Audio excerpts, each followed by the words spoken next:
ಪಾಕಿಸ್ತಾನದಲ್ಲಿ ಭಾರತಕ್ಕೆ ವಾಯು ಪ್ರದೇಶವನ್ನು ಬಂದ್ ಮಾಡಲಾಗಿದೆ. ಭಾರತ ಸರ್ಕಾರಕ್ಕೆ ಸಬ್ಸಿಡಿಯನ್ನು ಕೇಳಿ ಏರ್ ಇಂಡಿಯಾ ಈಗ ಪತ್ರವನ್ನು ಬರೆದಿದೆ.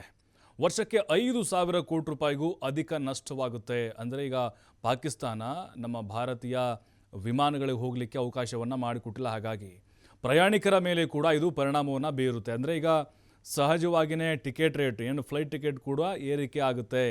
ಇಂಧನ ವೆಚ್ಚಗಳು ಕೂಡ ನಮಗೆ ಹೆಚ್ಚು ಹೊರೆಯಾಗುತ್ತೆ. ಯಾಕಂದರೆ ಹೀಗೆ ಹೋಗೋದು ಈಗ ಸುತ್ತಿ ಬಳಸಿ ಹೋಗಬೇಕು. ಯಾಕಂದರೆ ಮಧ್ಯಪ್ರಾಚ್ಯ ಆಗಿರ್ಬೋದು, ಕೆಲವೊಂದು ಏಷ್ಯಾ ಕಂಟ್ರೀಸ್ ಆಗಿರ್ಬೋದು, ಕೆನಡಾ ಆಗಿರ್ಬೋದು, US ಅಂದರೆ ಅಮೇರಿಕಾ, ಉತ್ತರ ಅಮೇರಿಕಾ ಆಗಿರ್ಬೋದು, ಈ ಕೆಲವೊಂದಿಷ್ಟು ಭಾಗಗಳಿಗೆ ಹೋಗಬೇಕಾದ್ರೆ ಅಫ್ಘಾನಿಸ್ತಾನ ಆಗಿರ್ಬೋದು, ದೊಡ್ಡ ದೊಡ್ಡ ಕಂಟ್ರಿಗಳಿಗೆ ಹೋಗಬೇಕು ಅಂತ ಹೇಳಿದ್ರೆ ಪಾಕಿಸ್ತಾನದ ಮೂಲಕ ಹೋಗಬೇಕಾಗಿತ್ತು ಫ್ಲೈಟ್ಗಳು. ಈಗ ಅವರು ಬಂದ್ ಮಾಡಿಬಿಟ್ಟಿದ್ದಾರೆ.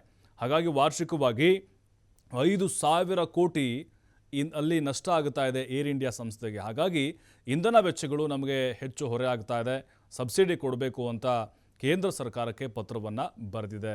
ಪರಿಸ್ಥಿತಿ ಸುಧಾರಿಸಿದಾಗ ಸಬ್ಸಿಡಿ ತೆಗೆಯುವಂತೆ ಮನವಿಯನ್ನು ಮಾಡಿಕೊಂಡಿದ್ದಾರೆ. ನೋಡಿ, ಪಾಕಿಸ್ತಾನ ಇದೇ ಮೊದಲಲ್ಲ. ಈ ಹಿಂದೆ 2019ರಲ್ಲಿ ಪುಲ್ವಾಮಾ ಅಟ್ಯಾಕ್ ಆಯ್ತಲ್ಲ, ಆ ಟೈಮ್ನಲ್ಲೂ ಕೂಡ ನಾವು ಬಾಲಾಕೋಟ್ ಮೇಲೆ ಏರ್ ಸ್ಟ್ರೈಕನ್ನು ಮಾಡಿದ್ವಿ. ಅಂದರೆ ಭಾರತದ ವಾಯುಪಡೆಯಿಂದಾಗಿ. ಆ ಸಂದರ್ಭದಲ್ಲೂ ಕೂಡ ಅವರು ಇದೇ ರೀತಿಯಾಗಿ ತಮ್ಮ ವಾಯು ಮಾರ್ಗಗಳನ್ನು ಬಂದ್ ಮಾಡಿದ್ರು. ಆ ಸಂದರ್ಭದಲ್ಲಿ 700 ಕೋಟಿಗಿಂತ ಹೆಚ್ಚು ಇದು ಏರ್ ಇಂಡಿಯಾಗೆ ನಷ್ಟ ಆಗಿತ್ತು. ಈಗ ವಾರ್ಷಿಕವಾಗಿ 5,000 ಕೋಟಿ ನಷ್ಟ ಆಗುತ್ತೆ ಅಂಥೇಳಿ ಅಂದಾಜು ಮಾಡಿದ್ದಾರೆ. ಈಗ ಕೇಂದ್ರ ಸರ್ಕಾರದಿಂದ ನಮಗೆ ಸಬ್ಸಿಡಿ ಕೊಡಿ, ಅಂದರೆ ಸಹಾಯವನ್ನು ಮಾಡಿ, ಅದಾದ ಮೇಲೆ ಪರಿಸ್ಥಿತಿ ತಹಬದಿಗೆ ಬಂದ ಮೇಲೆ ನಾವು ಮತ್ತೆ ನಿಮ್ಮನ್ನು ಕೇಳೋಕೆ ಹೋಗೋದಿಲ್ಲ ಅಂಥೇಳಿ ಪತ್ರದಲ್ಲಿ ಉಲ್ಲೇಖವನ್ನು ಮಾಡಿದ್ದಾರೆ. ಕೇಂದ್ರ ಸರ್ಕಾರದಿಂದ ಇದರ ಬಗ್ಗೆ ಯಾವುದೇ ರೀತಿಯಾದಂತಹ ಪ್ರತಿಕ್ರಿಯೆಗಳು ಬಂದಿಲ್ಲ.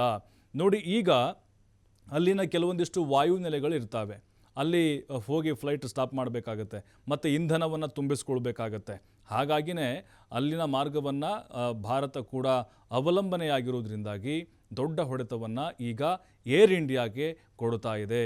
ಮೊನ್ನೆ ಪ್ರಧಾನಿ ಮೋದಿಯವರು ಕೂಡ ಅಷ್ಟೇ UAEಯಿಂದ ಬರುವಾಗ ಅಫ್ಘಾನಿಸ್ತಾನದ ಮೂಲಕ ಆ ಮಾರ್ಗದ ಮೂಲಕ ಬಂದರವರು, ಪಾಕಿಸ್ತಾನದ ವಾಯುಮಾರ್ಗದ ಮೂಲಕ ಬರಲಿಲ್ಲ. ಹೀಗೆ ಈಗ ಪಾಕಿಸ್ತಾನ ನಮ್ಮ ವಿರುದ್ಧ ಈ ರೀತಿಯಾಗಿ ಕ್ರಮವನ್ನು ತೆಗೆದುಕೊಂಡಿರುವುದು ಬಹಳ ದೊಡ್ಡ ಮಟ್ಟದ ನಷ್ಟಕ್ಕೆ ಕಾರಣ ಆಗ್ತಾ ಇದೆ. ಇದು ನೇರವಾಗಿ ಪ್ರಯಾಣಿಕರ ಜೇಬಿಗೂ ಕೂಡ ಕತ್ತರಿಯನ್ನು ಹಾಕಬಹುದು. ನೋಡಿ, ಇಂತಹ ನಷ್ಟ ಯಾವತ್ತೂ ಕೂಡ ಏರ್ ಇಂಡಿಯಾಗೆ ಆಗಿರಲಿಲ್ಲ.